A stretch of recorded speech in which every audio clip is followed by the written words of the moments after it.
Hello, hello. Welcome back to Peak Northwest, an outdoors and travel podcast by the Oregonian and Oregon Live, dedicated to the adventure and exploration of our beautiful Pacific Northwest. I'm Jamie Hale. And I'm Vicki Connor. Together, we take you to some of the most beautiful and interesting destinations in our region, discussing where to go, what to do, and places to see. And today, we're continuing with my Epic Adventure series, where we chat with our friends and coworkers about some of their most noteworthy standout trips. And today, we are hearing a tale from none other than our very own Jamie Hale. Jamie, you've already told plenty of epic adventure stories here on the podcast, so I have to imagine you have quite a good one for us today. Well, this one in particular might not be like my biggest adventure that I've done, but it is pretty big to me, like on a personal level, I think, because it was my very first backpacking trip that I ever did.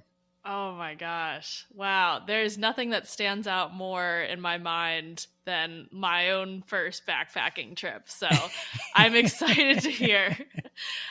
I feel like those first backpacking trips are always like, you know, a check to the ego. You really got to learn a lot and you take a lot in from these.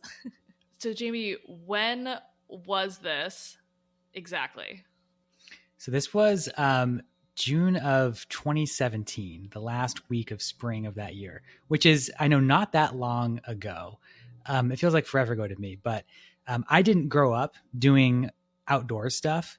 I didn't grow up doing a lot of hiking or biking or kayaking, and I had never been backpacking. You know, I did some Cub Scout camping trips, but like never an actual backpacking trip. And so I had been doing the outdoors and travel beat for, I think, about 2 years at that point, maybe a year and a half. And I was like, I had been thinking like, I need to have this experience if I'm going to keep writing about it.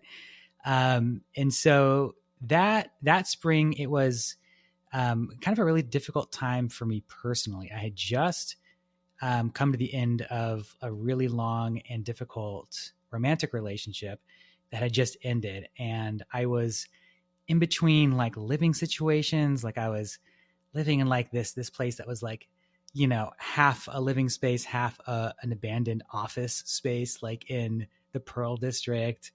Like my stuff was all in boxes, and I had like vacation time I had to use. And I was really like not wanting to do anything very, you know, expensive or anything like, you know, too far away. I kind of just wanted to do something to get out and just get my mind off of everything that was going on in my life. And I thought, well, this is a good opportunity to do some backpacking, because as I understand, it's a great chance to sort of immerse into nature, you know, get in touch with your body and find your physical limits and all this stuff. What I didn't really consider was that doing like a multiple day backpacking trip solo with no experience doing this was like maybe an intense thing to do. But I pushed on anyway, and I had my sights set on a trail that looked to be like a pretty good beginner backpacking trail. And that is the Rogue River Trail, which is in the southwest corner of Oregon, through the Rogue River Canyon. It's a really beautiful spot. It's about a 40-mile trail end to end. And I was super excited to go check it out. Oh my gosh. So how much of this trail were you prepping to do exactly? The whole thing. Yeah. Wow. You got to do the whole thing. This is like backcountry wilderness. There's like a couple points where you could jump in and jump out. So the background is I had done a little bit of it before. Earlier that spring, I drove all the way out to this midpoint. It's this crazy windy back roads you can take and jump into sort of the middle of the trail and walk a few miles. And I went back to my car and drove out. So I had seen a little bit of it already. And it was so beautiful. I was captivated. I wanted to do the whole thing, but it wasn't really feasible for me. And I think, you know, I could have done less of it, but I really wanted to do all of it. Yeah. I really wanted to spend the week just doing this whole thing. So I gave myself 4 nights and 5 days to do the whole thing, which felt extremely doable. And you said this is a point-to-point 40 miles. So how are you planning that out? Well, so I did some research because this is a really popular spot. People do this all the time. So I found there's like a river outfitter that's based just outside of Grants Pass, which is where the trail, one of the ends of the trail begins. And they have a car shuttle service. So on the first day, I drove from Grants Pass, where I had stayed the previous night, out to this outfitter in, I want to say it was in the town of Merlin. And, I dropped off my car with them and arranged a time and day for them to leave it at the other end. And then they gave me a shuttle to the trailhead. And I remember being on that shuttle with just like this, 22-year-old guy. And I was so nervous. And I was telling him, I was like, man, I've never been backpacking before. Like, I'm pretty nervous about it. And he's like, you know what? I've never been backpacking before either. It seems crazy. So, but have a fun time. And I was like, simultaneously, like really like, oh, wow, cool. Like I feel kind of seen by this guy. And also like, oh man, this is making me more nervous now. But it was the feeling though of being dropped off at the trailhead and watching that guy drive away. It was this like, I can't quite describe the emotion, but it was, I felt really alone in ways that are both sort of good and sort of difficult. But like, I didn't have my car, I didn't have cell service. So my cell phone was off. I just had my backpack, my brand new backpack I had just purchased, which was way overstuffed with all kinds of stuff. And, my only task was to like walk to the other end of this trail.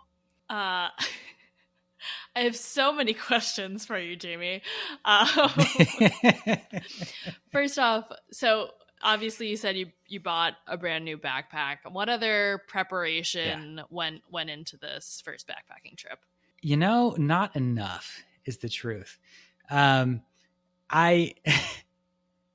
Because I think, again, I was like, in between living situations. I had sort of cobbled together some camping gear that I had, but I didn't have like a lightweight tent. So I had like my full kind of big tent. I think I chose not to bring a sleeping bag because it was pretty warm. So I got like a sort of small sleeping sack. It's sort of like a sheets that are sort of sewn into a sort of cocoon that you can put yourself into. And I may have packed a blanket as well. And like, this is like bear country. So they definitely advise you to bring some bear protection. So I opted for, because my pack was already so heavy, I opted for these bear bags, which are supposed to be like scent proof, like heavy duty Ziploc bags, basically, that like bears are not supposed to be able to, smell things through. And I was a little skeptical about how well that would work, but I was like, well, let's just go for it. I made a lot of mistakes, things that I would definitely tell people not to do. Like I didn't have any way to hang my food. I didn't, I definitely packed too many things that were too heavy. But it is what it is. I remember looking like I had printed out like this, there's this big packet of like information to know on the trail, like the map and places where you can get water and all of this stuff. And they said places to get water. In my sort of naive thinking, I thought that would mean like, oh, there's like a spigot on the trail. Like you see at campgrounds. Obviously not the case, which I didn't quite realize until I got there. And I was like, well, thank God I brought a water filter because I'm drinking out of like trickling creeks, and filling up my my Nalgene bottle with those. So I brought in just enough supplies, as it turns out, to stay safe. But I definitely could have made it more comfortable and easy for myself. That Cub Scout training coming through. Oh gosh. Okay, so you had some basics with you. Was there anything like, as this first day, were there like immediate things you learned or that you wish you would have had, very early on into this trip? Well, the first thing I understood about backpacking as soon as I started hiking was just how unprepared my joints were for the experience of carrying so much extra weight. Like I kind of thought that might happen, but it's not something you can really know until you're there. So as I was hiking along the trail, I really started to feel like my ankles, my knees, my feet all really started to hurt pretty, within like 8 or 9 miles or so. Yeah. I was really, really feeling it. And that's just the way it goes. That's something you have to build up through experience, I think. Yeah. But that became apparent immediately. Okay. So kind of take us through this trip. Okay. Well, so I had done a little bit of research to sort of map out how I wanted to do it. So this is 40 miles, right? And there are a lot of places to camp, a lot of places to stay along the way. There's a ton of like little, raft in campsites, because this is along a river. Some people do this like via rafting trips or something like that. There's a lot of sort of forested campsites. There's a few lodges along the way. So my plan was to do the first day to sort of front load the mileage. And that's something I got from Zach Ernest, who's the outdoors and travel writer for the Statesman Journal down in Salem, who knows Southern Oregon, who's written about this trail. And he was like, that's the way to do it. Just start off doing your heavy mileage from the start. And that turned out to be, I think, a great idea, because that was when my body was like not as beat up as it would become. So the first day I started at the Grave Creek boat launch, which is one of the trailheads. And I hiked 13 miles to a place called Meadow Creek. 13 miles is a pretty long day hike, but I had all day to do it. So I really took my time, took lots of breaks, and set up camp alongside the river at this like sort of raft-in site.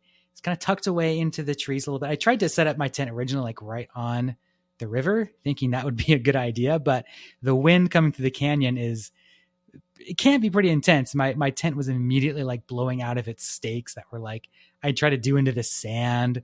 It was really a really bad. So I had to move everything a little farther off the banks, somewhere more secure.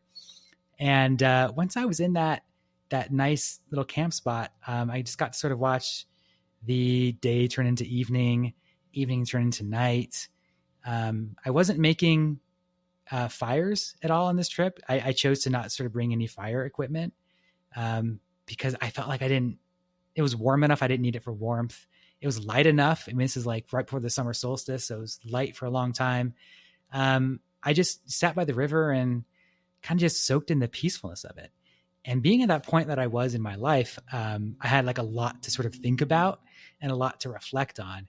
And that was sort of what I ended up doing on this trip, because I was out there by myself. I had this journal, which I still have today, where I just sort of, reflected on everything that was going through my head at that time. And it was really nice for that purpose. And I think that's sort of, when people go backpacking, that they want to immerse themselves into nature in this way. I think that's what a lot of people do. And I really wanted to take advantage of that opportunity and of that moment I had to allow that immersion into nature to bring me, really healthy benefits, mentally and emotionally as well. Absolutely. So you obviously took time to kind of self-reflect. And then as you were going, was there any other self-reflection here as far as realization about like, am I too far in over my head here? Like, how are you feeling about this? Oh, yeah. I think I ask myself that constantly, but the thing about it is like, there's nothing you can do about it. Yeah. I was like, was this a bad idea? But I was 13 miles into the wilderness. There's no there's no bailing out at that point. I'm like, if I'm not gravely injured, I'm not going to flag down someone to, helicopter me out. So at that point, it was just sort of me against myself. How much could I get my own way? And I started playing the mental games. The second day, I was back on my feet. And the plan for the second day was to do sort of another heavy day of hiking. So I did 10 miles on the second day.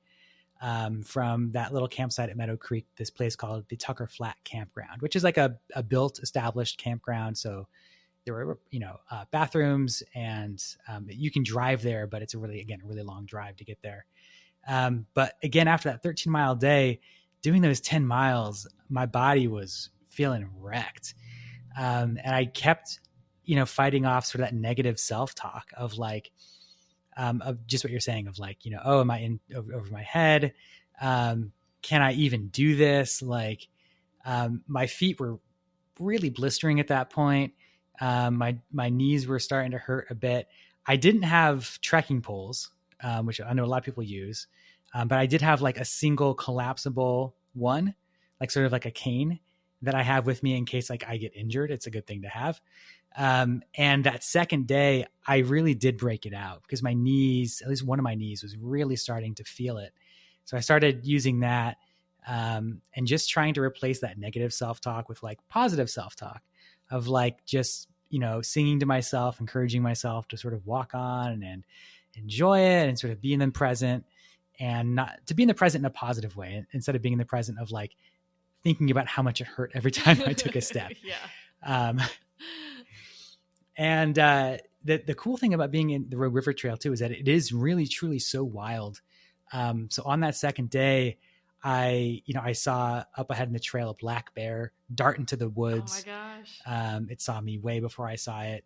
I looked as I stepped down once to see myself stepping into the S curve of a snake, and like jumped back a bit. It was like one of those moments where I think I probably made some sort of really embarrassing noise, like a whoa. And the snake, slithered away. Yeah. It was fine. And I did in that second day pick up a tick as well on my body. This is a really tick heavy area. Something to know if you want to go hiking on Rogue River Trail. And I got it like on my belly, like just below my belly button. Somehow it had gotten like under my shirt up there.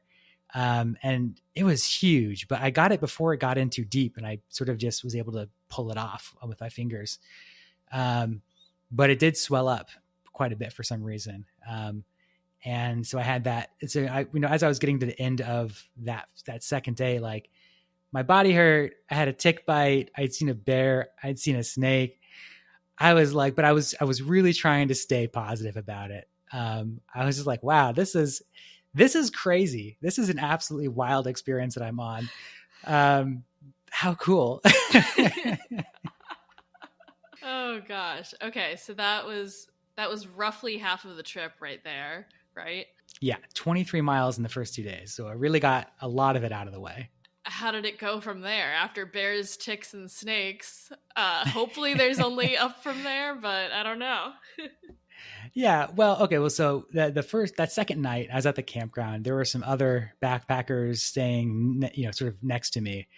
They invited me over for a fire. They're like, oh, come on over. And, and I was in sort of like my very sort of isolated phase, and I was tempted to say no, but I was like, no, you're not going to see many people here. Like, just go hang out with them. So I went to the fire and hung out, and we talked about backpacking for a little bit, and they were clearly like very experienced backpackers, and they both asked me, they said, oh, so how much does your pack weigh? And I was like, I don't know. I don't have a scale. Like, I didn't weigh it. Like, what do you mean?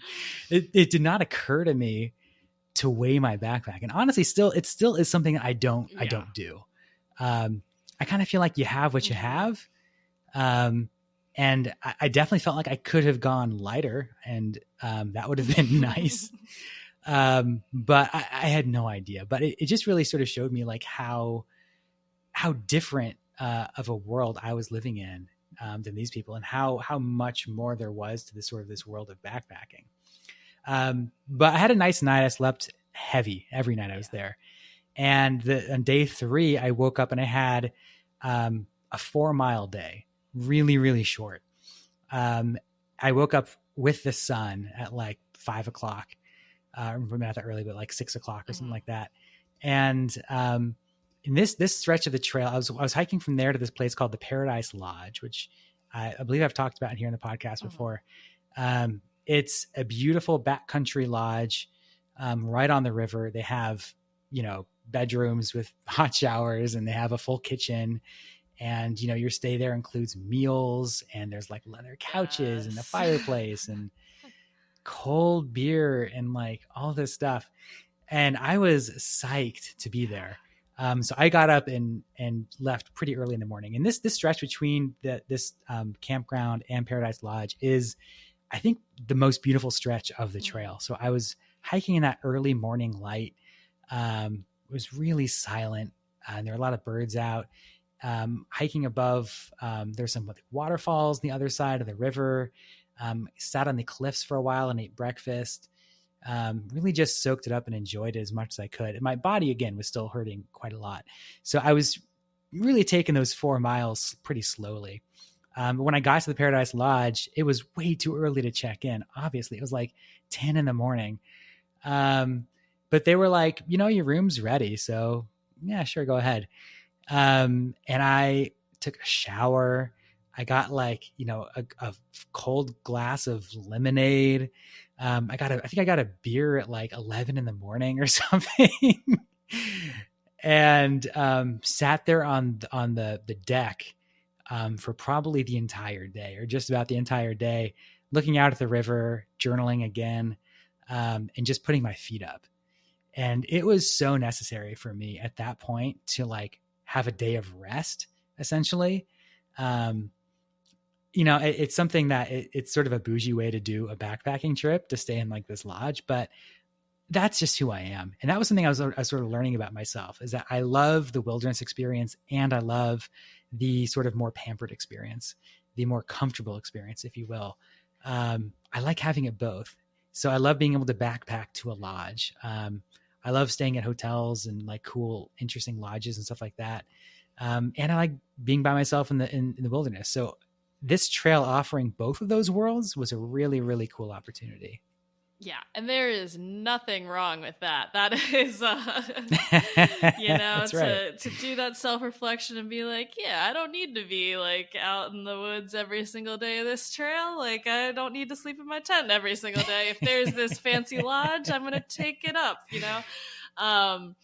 But yeah, I love that. And that it seems very much well-deserved to, have some luxurious relaxation. Yeah. And it's funny not coming at the end of the hike, but coming sort of in the middle of it, or roughly sort of 2/3 of the way through. Like I had that relaxation, and it felt so nice. And then I kept thinking, as sort of that day came to an end, I was like, wow, tomorrow morning, I'm really getting back on the trail, and I'm doing the backpacking thing again. And I had a little resistance to doing that.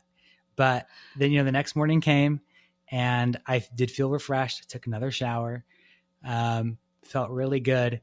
And I did have another short day. I planned this out so that I had another short day after this. So day 4, I did just 5 miles from the lodge to another small campsite at this place called Tacoma, just like the city. It was sort of one of these raft-in places. So there was a number of sort of small backcountry sites around a small beach on the river. This is also where the trail enters like bear country. So it's all roughly bear country, but this is the part where like, they're like, no, this is seriously, seriously bear country. This is where every campsite all of a sudden has, bear boxes, bear wire, lots of signs about like, beware of the bears. And the first bear box I came to on the trail, was like completely busted open. So I thought that was not a great sign. Like the bears have been figuring this out. But the campsite I was at did have some bear wire, but that was obviously a very natural choice, was to put all of my food inside the bear wire. That's about as safe as you can get out there. But it was the last night, and I've been using these bear bags the whole time. And I kept wondering every night when I go to sleep, I was like, how good are these bear bags though? Because I kept having these images of like a bear coming into my tent to get my food.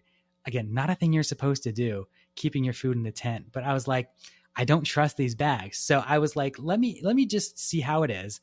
I'll keep a couple of things that I really need for my last morning. And I'll leave a few things in the bear bag, and I left it away from my campsite a little bit, like under a rock, next to a tree. Right. This is my genius plan. But I didn't know. I was like, if a bear is going to find it, like, if it can find it here, that means that these bear bags do not work. Or at least this one was maybe too old. It didn't work. And so I did that, and I went to sleep. And I was thinking a lot about this bear protections as I was laying in my tent. I did, as a side note, another couple came and set up camp near me in the evening. And while I was laying in bed at that night, I did hear bears steal their hanging food that they had hung from a tree. And this is something that that bears have been known to do in this area, especially. They'll get like on each other's shoulders to get food down, like hanging from a tree. They are smart. They'll like cut your rope. They know what the deal is. So I felt bad for those people, but I was like, maybe I'll be one of those people in the morning. We'll see how the bear bag does. The next morning I wake up, I go to the tree, I turn over the rock. My bear bag's gone. It's totally gone. It's not there. There's no trace of it anywhere. But I had some more food in my car that was going to be there, that morning. I had enough food to get me through the morning. So it was fine. But I was like, I'm not going to trust those bear bags again. I know that they advertise them as fine, and maybe they're fine in certain situations, but this clearly did not work for me. So I packed up my tent, packed up my camp stuff, and this is day 5, the last day in the trail. I had an 8-mile push to the other end of the trail at this place called Foster Bar. So I was feeling, again, like pretty tired, but I had a couple of short days, and I was like, all right, let's just do this push. Let's get through it. So I started again pretty early in the morning with that nice early light.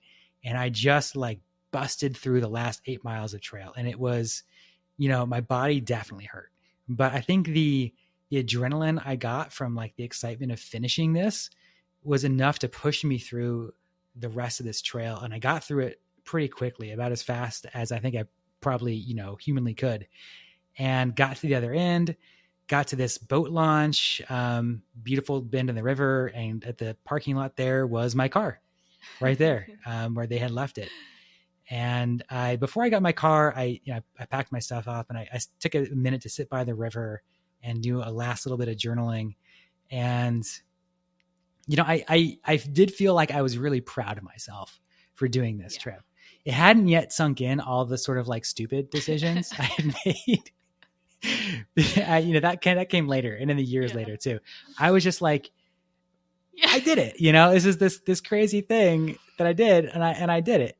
And I think again, at that point in my life, it felt really good to like have this big personal accomplishment. It really did a lot for, I think, my self-confidence and my sense of fighting back against that sort of, imposter syndrome feeling at doing, outdoors and travel reporting without having done this kind of thing. Yeah. I was like, okay, now I can say I've got this better understanding of what this is now. I think it was overall just a really, really profound experience.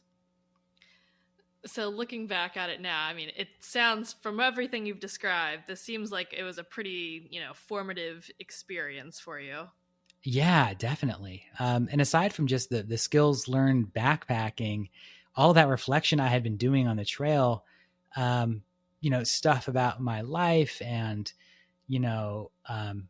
my history, my past, romantic relationships, stuff from my childhood, and, spirituality and my relationship with nature, all these things that have been coming up. It was a great opportunity to just spend like a week essentially just thinking about and reflecting on that kind of stuff. I feel like it's so rare to have that opportunity. And if you're doing a backtracking trip like this with somebody else, which again, maybe would have been smarter, safer, and more enjoyable. But if I had done it with somebody else, I would not have had the opportunity to do that level of deep reflection. And so I was really grateful to have that. And to go back through the notebook I have, which I do from time to time, it's really cool to have all of that documented. And even more so to have sort of put it on paper, to do that act of writing that down, just did so much to sort of get it out of my system and to do that growth actively.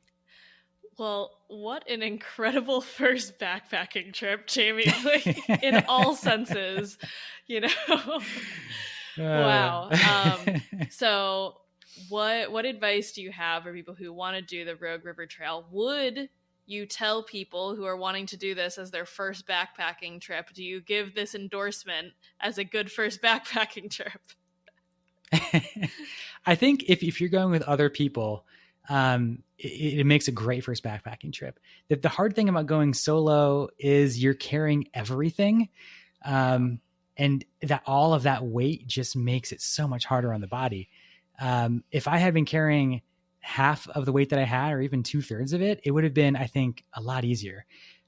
So if you're going with other folks, definitely recommend this. It's a pretty flat trail. There's lots of sort of like small ups and downs. So the ultimate elevation gain is a lot, but it's not climbing up the sides of any mountains. There's not a lot of really steep inclines. And there's a lot of like, again, campsites along the way. There's that official campground. There's another lodge there. So there's a lot of ways to do it to have some comfort as well.